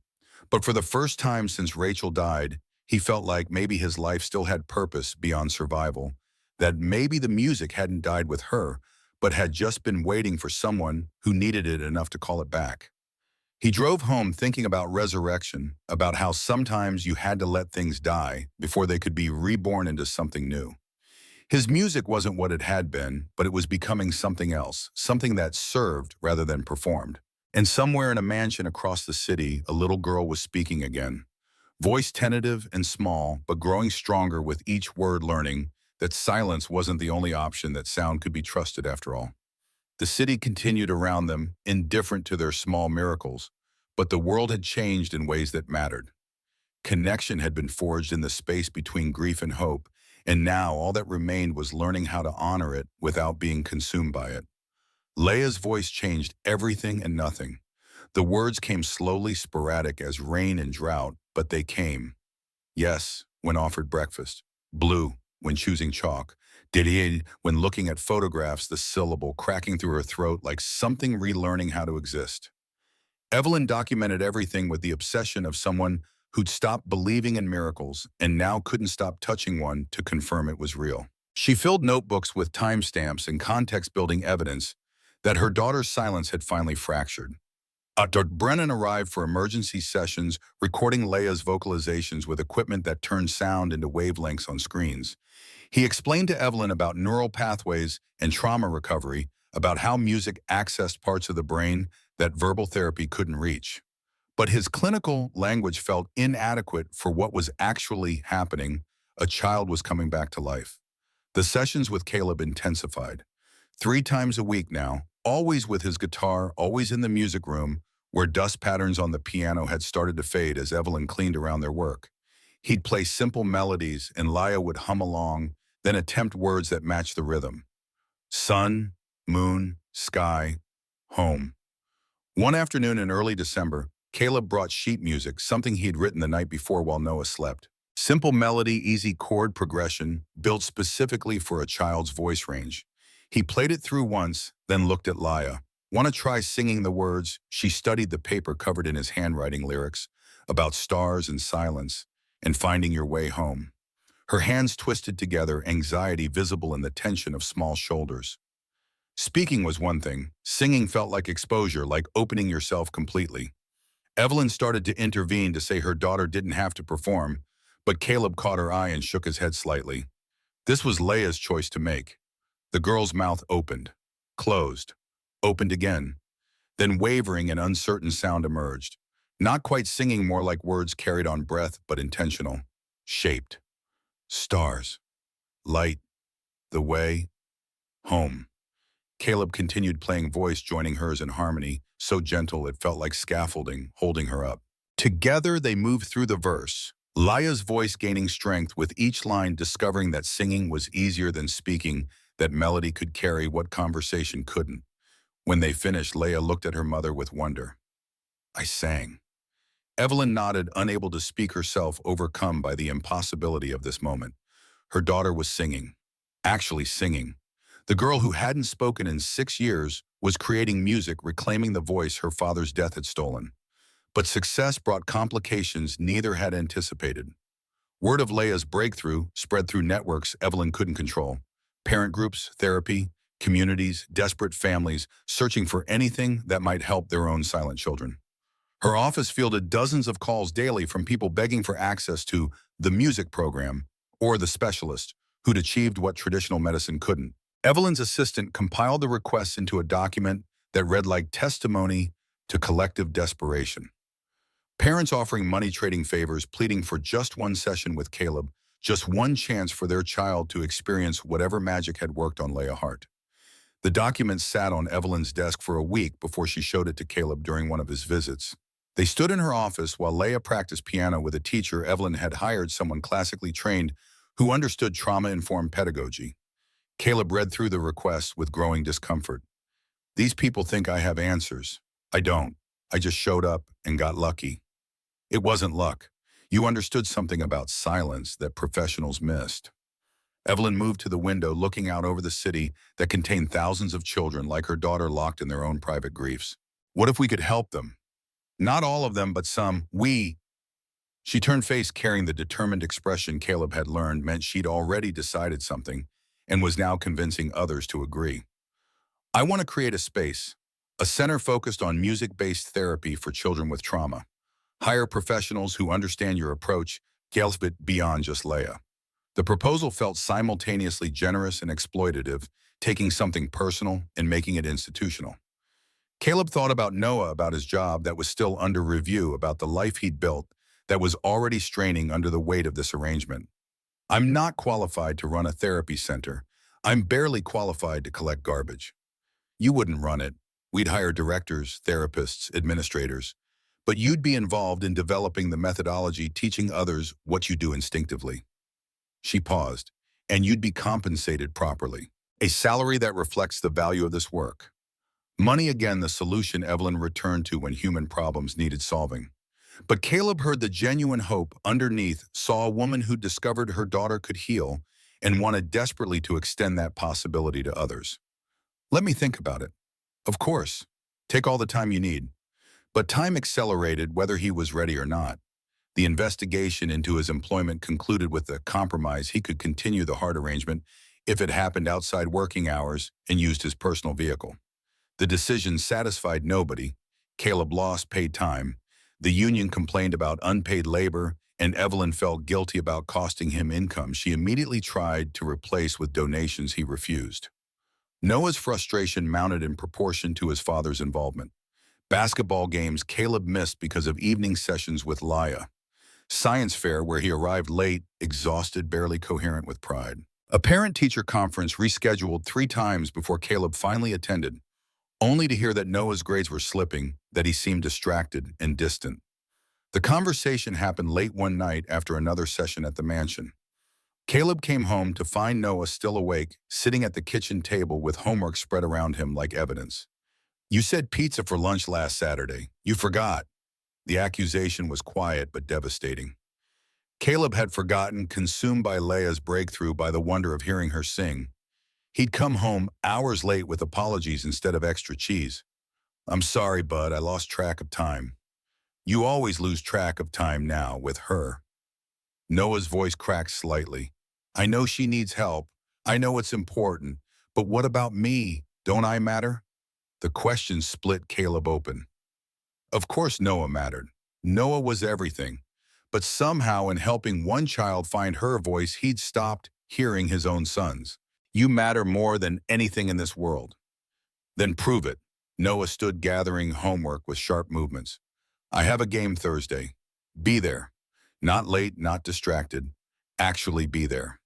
He left for his bedroom door, closing with finality. Caleb sat alone in the kitchen that suddenly felt too small to contain his failures, too exposed to hide them. He'd thought helping Leah was noble, selfless, the kind of thing Rachel would have supported. But if it cost his relationship with Noah, what was he actually accomplishing? Thursday's game fell on the same evening Evelyn had scheduled a consultation with architects about the therapy center. She'd found a warehouse in Dockside, wanted Caleb's input on layout and design. But Noah's game started at 6, and there was no version of the day where Caleb could attend both.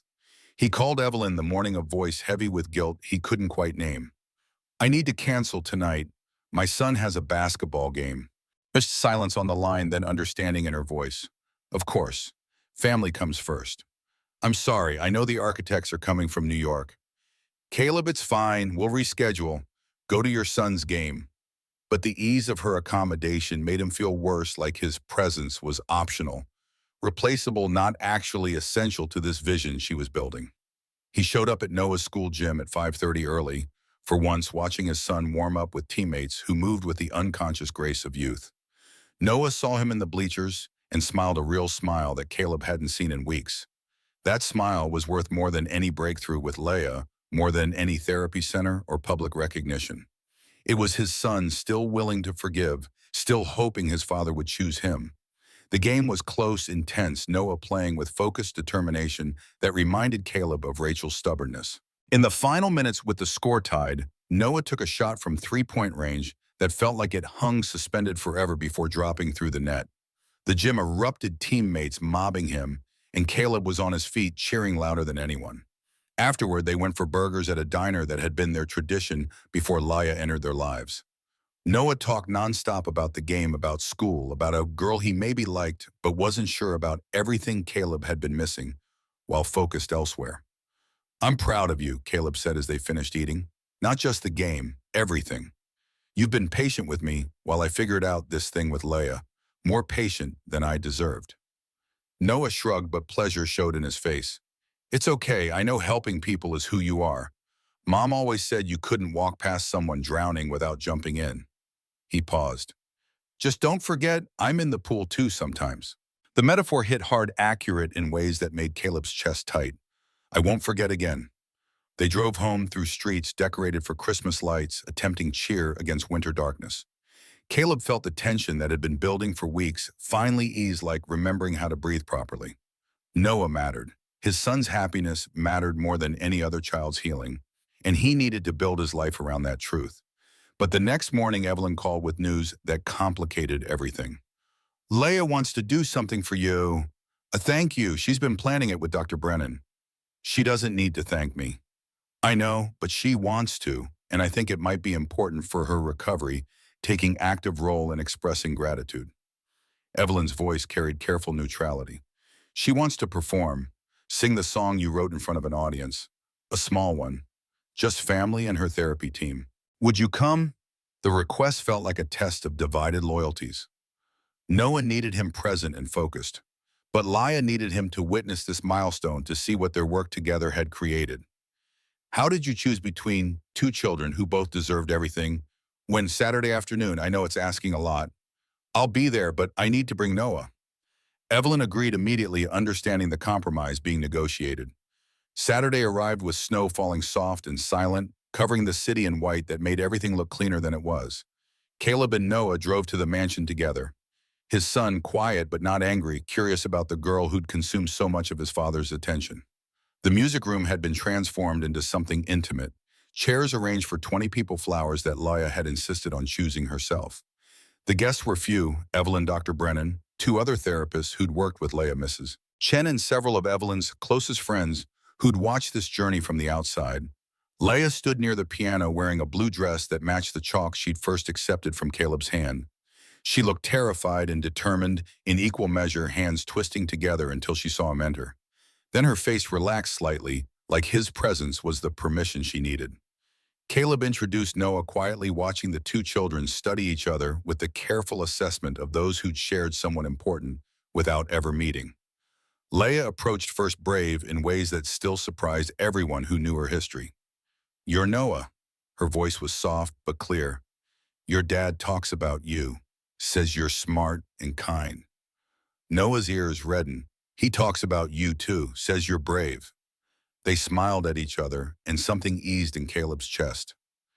These two parts of his life finally meeting, finding their own connection independent of him. The performance began with Dr. Brennan's introduction, explaining Laia's journey without making it spectacle. Then Laia took her position, and Caleb moved to accompany her on guitar, the arrangement they'd practiced over weeks. She looked at her mother first. "This is for Dad, the dad I lost, and for Caleb, who helped me find my voice again." The words were prepared, rehearsed, but genuine in their delivery. Then she began to sing, voice tentative at first, but growing stronger with each line. The song about stars and finding your way home took on new meaning in her mouth, became about loss and recovery, and the people who hold your hand through darkness. Caleb played softly, letting her voice lead, watching her face transform as fear gave way to joy. This was her reclaiming power, turning silence into sound, proving that trauma didn't get the final word. When they finished, the room erupted in applause that Leia accepted with a shy smile, bowing slightly, the way someone had taught her. Evelyn was openly crying, and even Dr. Brennan looked moved beyond professional detachment. But what Caleb noticed most was Noah on his feet, applauding face lit with something like awe. After the performance, his son approached him with new understanding in his eyes. "That was amazing, Dad. I get it now. Why you had to help her." The validation from his son meant more than any professional recognition could. Caleb pulled Noah close, one arm around him, while Leia approached from the other side, and for a moment felt like maybe he could hold both these children's needs, without choosing, without failing, either one. The reception afterward was subdued, intimate people congratulating Leia on her courage, while she mostly hid behind her mother's legs, exhausted by her own bravery. Evelyn found Caleb near the refreshments, her expression carrying the weight of decisions made. "I have something to tell you. About the therapy center." Caleb waited, reading tension in her shoulders. "I'm donating the majority of my liquid assets to fund it, 30 million with more committed over the next decade. We're calling it the Listening Room." She paused. "I want you to be part of it, not as employee but as co-founder. Your name beside mine." The proposal was staggering in scope and implication. $30 million. His name attached to something permanent and institutional, the kind of legacy most people only dreamed of building. "Why, Puo? Because you started this, because your approach deserves to be shared, because I've spent my life building things for profit and I want to build something that matters." Her voice dropped. "Because my daughter can sing again, and other children deserve that chance too." Caleb thought about the warehouse Evelyn had shown him plans for, the space that could hold dozens of children and families and therapists. Thought about scaling what had been accidental into something intentional, turning luck into methodology. But he also thought about Noah's game, about missed moments and divided attention and the cost of saying yes to something this big. "I need to talk to my son first. This affects his life too." "Of course. Take the time you need." That night, after they'd returned home and eaten leftover pizza, Caleb laid it all out for Noah. The offer, the implications, what it would mean for their lives if he accepted. His son listened with the gravity of someone being consulted on adult decisions for the first time. $30 million, Noah said finally. "That's a lot." "It is. And you'd be helping kids like Leia, kids who need someone to understand them." "That's the idea." Noah was quiet for a long time, processing. When he spoke again, his voice carried a maturity that reminded Caleb how much his son had grown in the months since Rachel died, how much he'd had to grow. "Mom would want you to do it. She'd say you can't walk past people who need you." He paused. "But I need you to promise something. Anything. Promise that I still come first. That if I need you, you'll be there. Not sometimes. Always." Caleb felt tears threaten, overwhelmed by his son's wisdom and generosity. "I promise. You always come first. Always." They shook on it, formal and silly and perfect, sealing an agreement that felt more important than any contract Evelyn's lawyers could draft. 1 year later, the Listening Room opened its doors and Dockside transformed from warehouse into sanctuary. The space held music therapy rooms, quiet corners for overwhelmed children, instruments of every kind, and walls painted with murals designed by kids who'd found their voices there. 50 children enrolled in the first month, each carrying their own silence, their own trauma, their own desperate hope for healing. The staff included trained music therapists, child psychologists, and volunteers who understood that sometimes the best credential was lived experience with loss. Caleb worked there 3 days a week, having finally quit his sanitation job with Miguel's blessing and a farewell party that made him cry. The rest of his time belonged to Noah, to making good on promises about priorities and presence. Evelyn had stepped back from day-to-day operations at Hard Industries, delegating to executives while she focused on the Listening Room's expansion. The board had fought her, tried to force her out, but she'd outmaneuvered them with the ruthlessness that made her successful in business, redirecting it toward protecting something she believed in. The opening night celebration was modest, just families and staff, and a few reporters Evelyn had personally invited. Leia stood on the small stage they'd built for performances 7 years old now, and radiant with confidence that would have seemed impossible a year ago. She'd prepared a speech with Dr. Brennan's help, words carefully chosen to express what silence couldn't. When she stepped to the microphone, the room fell quiet, everyone aware they were witnessing something sacred. "My dad died when I was very small, and for a long time I thought my voice died with him, that I didn't deserve to speak anymore because he couldn't." Her hands gripped the microphone stand. But Caleb taught me that silence isn't the only way to remember people we love, that music and words and sound can honor them too. She turned, finding Caleb in the front row beside Noah and Evelyn. This song is for my dad who gave me music, and for Caleb who gave it back, and for everyone here who's learning that their voice matters even when it's hard to use. She began to sing a piece she'd written herself, simple melody about stars and memory and finding light in darkness. Her voice filled the room, clear and strong proof that healing was possible, that silence could be broken, that love outlasted loss. Around the space, other children watched, some who could speak, some still learning, all of them seeing possibility reflected in this girl who'd made the journey from silence to sound. Parents held each other, crying for different reasons, gratitude and grief and hope, mixing into something that had no name but felt like grace. When Laya finished, applause thundered through the listening room, a sound so full of joy it seemed to shake the walls. She bowed, then ran to her mother's arms, and Evelyn held her daughter, like holding the entire world. Caleb watched them, feeling Noah's hand find his squeezing once. His son leaned close, whispering just loud enough to be heard. "You did good, Dad." "We did good," Caleb corrected. "All of us." Because healing was never individual, never something one person accomplished alone. It was collective, built from small moments of showing up and listening and believing that silence could speak if someone cared enough to hear. The city outside continued its endless motion, indifferent to the small miracles happening within these walls. But inside the listening room, something essential was being born, proof that when you met people in their pain, rather than demanding they escape, transformation became possible. Leia's chalk waves had expanded beyond driveways, beyond single moments, into a philosophy that honored every form of communication.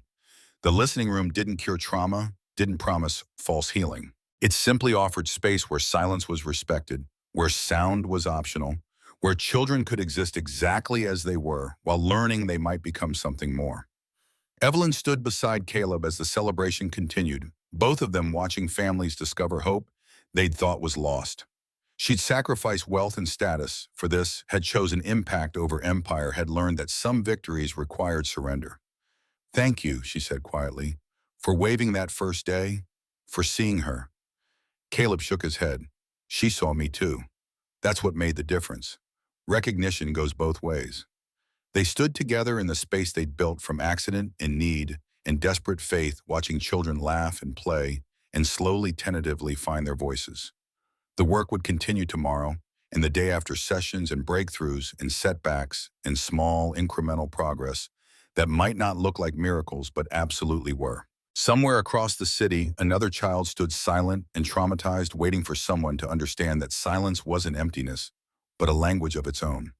And now finally there was a place designed to speak it back, to honor what couldn't be said, while creating space for what might someday be voiced. The listening room's lights glowed warm against winter darkness, a beacon for those who'd lost their way in silence. A promise that being heard didn't require perfect words or healed wounds.